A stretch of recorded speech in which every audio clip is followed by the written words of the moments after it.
Greetings from the Philippines.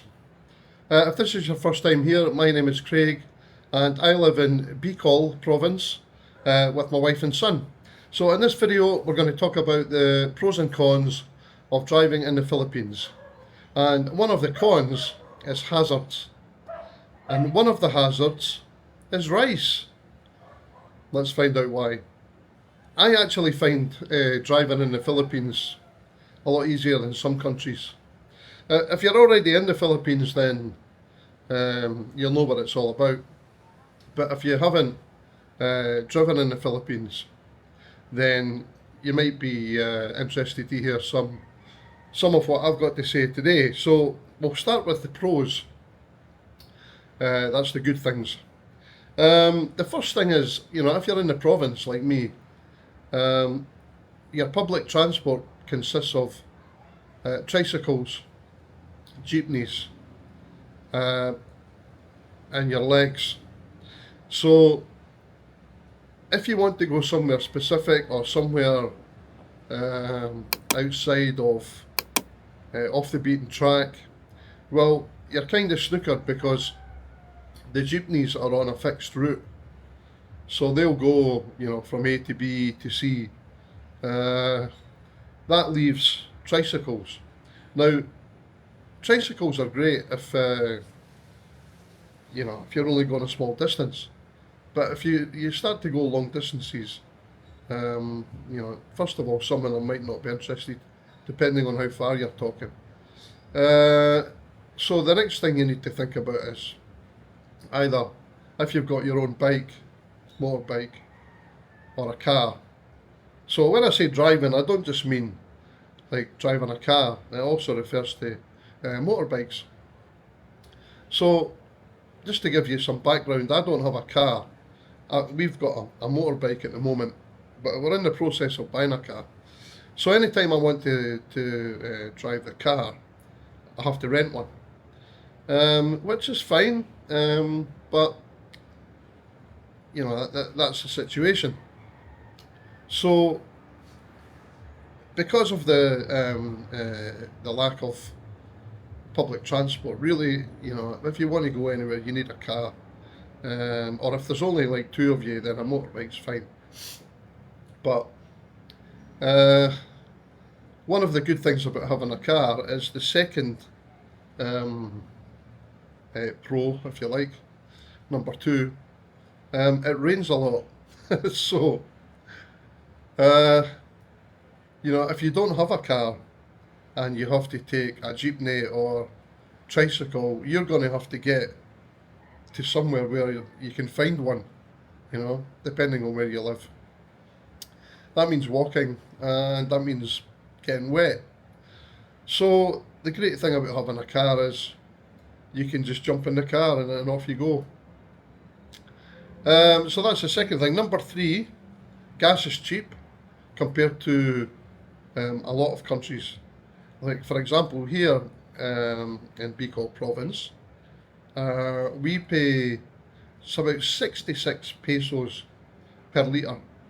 Now, prices vary, I know that, and they vary in every country in the world, but that's what it is here. Now, I know in the UK, as an average, it's probably what we pay here is slightly more than half. So, it's worth having a car for that reason. Number four, okay, if you don't have a car, and you're in a group of people or a family or whatever, how are you going to get around? Yeah, you could take a jeep, you could take a tricycle, but if you've got a big family, for example, 4 or 5, it's a bit of a squeeze to get into a tricycle. Now, I've seen 4 or 5 in a tricycle, but that's local people, not as expats. So that's number 4. Number 5, I kind of covered in number 1. and that is not everywhere you go you'll be able to find a jeepney or a tricycle. If you're going to a secluded beach or a resort that's off the beaten track, it's great having the car. Also, number 6, I just mentioned it there, long distance travel. So if you're going outstation, we used to say in Malaysia, out from the city or town. If you're going outstation, really you need a car, especially if you're going long distance. And long distance here, for example, for us to go to the west coast, for example, Legal, where there's some nice resorts, you could be looking at a 3-hour drive. There are some that are closer, but just to give you an idea. So that's 6 pros for driving in the Philippines. So then we come to the cons, right? Pros and cons. I mentioned at the beginning in the intro about hazards. Now, hazards includes a lot of things. People, right? If you're driving in a car or even on a motorbike, the number of times people will jump out in front of you is frightening, and without looking. And that usually happens when there's like a zebra crossing. There'll be a jeepney on the inside, or tricycle or whatever, or a car, and someone will come out to cross the zebra crossing, and they'll be looking in the wrong direction, and you've got to slam the brakes on at the last minute. That's big problem here. People do not look when they walk out into the road. I know that's a generalisation, but that's the other hazards. Includes the jeepney drivers. They are very aggressive on the road. When they want to come out, they'll come out, and you're moving, basically. You don't want to start arguing with the jeepneys. So that's the hazards. Now, one of the hazards I mentioned at the beginning was rice. And I remember the first time I came to the Philippines, to Bicol, it would have been around 2012, I think. And we went to a resort, so we're way out from the town, and basically in the middle of nowhere. You're just surrounded by paddy fields and small villages, and these villages were at the side of the road. You've got young kids running around right next to the edge of the road. They basically live on the edge of the road.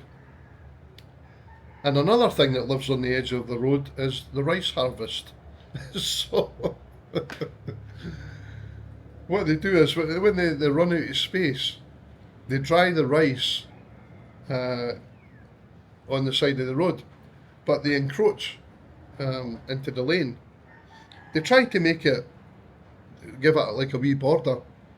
It's not going to stop you from driving through it, but they try to make it identifiable, in case someone's coming along in a car.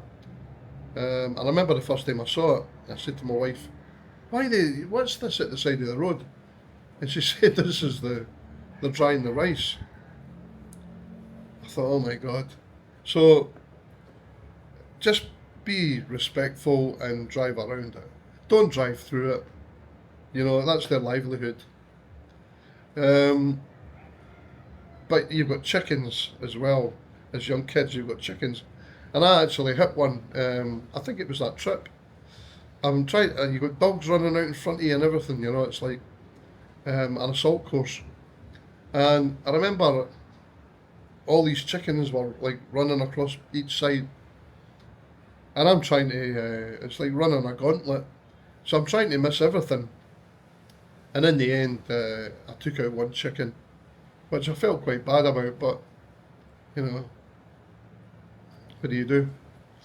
I didn't go back and check, that's for sure. But you know, that's driving slowly.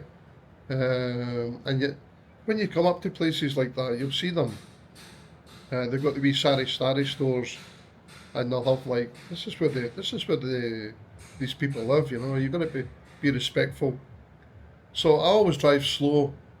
Avoid the rice and chickens if you can. The other thing, number two in the cons, is people don't think twice about drinking and driving here, driving under the influence. DUI, as we say in the States. And here it's, yeah, they don't even think twice about it. They'll go somewhere, they'll have a drink, and they'll get in the car and they'll drive. So be, you know, mindful. Just think about it before you get in the car. Obviously, you've got your usual suspects: cost of maintenance. Number three, cost of maintenance, and then you've got your insurance. Just general upkeep of the car. Now, depending on what type of car you've got, what year it is, what condition it is. If you've got an old car, you're looking at 4,000 pesos a year maybe, which isn't a lot of money, unless something goes wrong with it, of course. But that's for your insurance and whatever else, you know, includes. And that's about it. You'll find there's a lot of older cars on the road, but here it's actually not too bad. But when it comes to, this is what annoys me, right? When it comes to driving in the Philippines,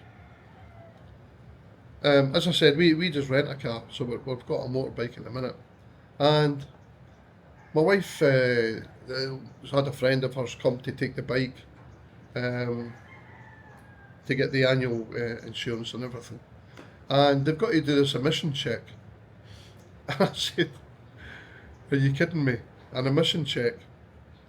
If you're not in the Philippines, if you are in the Philippines, you'll know what I'm talking about, because the jeepneys and the tricycles are the biggest bandits, you know, for emissions. And you can be completely engulfed from the exhaust. Coming from these jeepneys and tricycles, it's more so the jeepneys. And I thought to myself, why are we having to pass this emission check when we're on a wee 125 motorbike and it's only 3 years old? You know, everybody wants a wee bit of money. It could be that, I don't know. It just doesn't make any sense to me why we have to pay for it, and we have to pay for this as well, I think. So, not that it's a lot of money, but just something I thought about. So, as you saw, I put up a few clips there from driving here. You'll see the hazards, the jeepneys, the tricycles. You just got to be careful, you know, but everybody just seems to, like, go with the flow. And what I find is when you've got like an interchange area, intersection, whatever you want to call it, and there's no traffic lights and it's heavy traffic, what you'll find is, for example, let's say we're talking about someone turning left. So you've got the oncoming traffic. Eventually, someone will stop and they'll start to turn left, and that car won't continue, the one that stopped. It'll wait until maybe, you know, the people that are turning left have cleared, or more or less cleared, and then they'll go on their merry way. And it's the same coming from the other directions, you know. Once someone comes out, everyone comes out until it's cleared, and then we continue. And it just seems to be like an unwritten rule, but it's a good unwritten rule, you know. Just think if that was in the UK, they would let maybe one car out and then that would be it, you know. But it's not like that here. And it makes sense, you know. Everybody, let everyone out, and then on you go. And then once it fills up again, we do it again. You know, there's definitely some reasoning behind it. So that's the pros and cons of driving. Just don't drive like a maniac. You can't do it here. There's no point even thinking about it, because one, the roads are no good to drive fast. Even in the bigger towns, I wouldn't say the roads were good. They're mainly concrete, and not good to go fast. Even on the bike, I don't go very fast. Not that it goes very fast, but you know what I mean. So just go with the flow and forget about going fast here. Alright guys, if you haven't subscribed, please subscribe to the channel if you're enjoying the content, and I'll catch you in the next one. Cheers for now.